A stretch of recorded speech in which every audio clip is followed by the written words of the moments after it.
ठीक है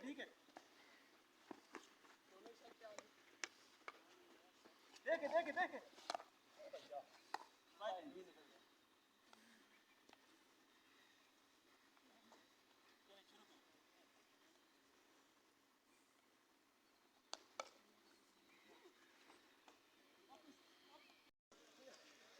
बच्चों को भी खिलाए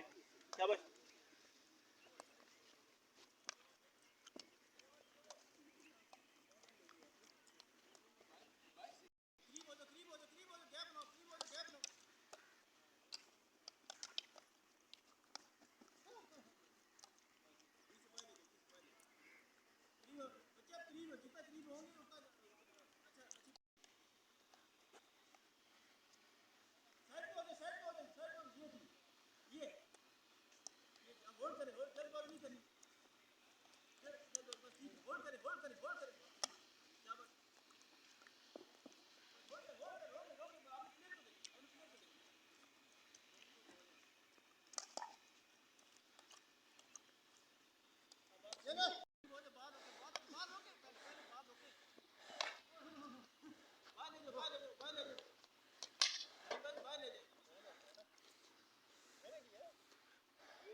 हदफ हॉकी क्लब इस्लामाबाद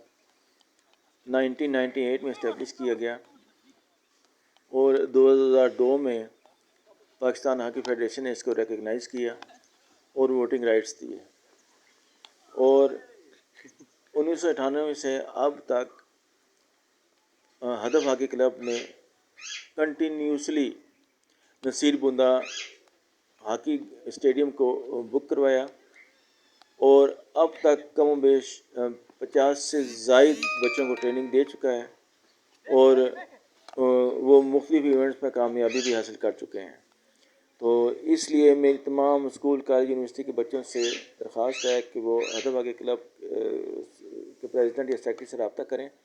और कोशिश करें कि इस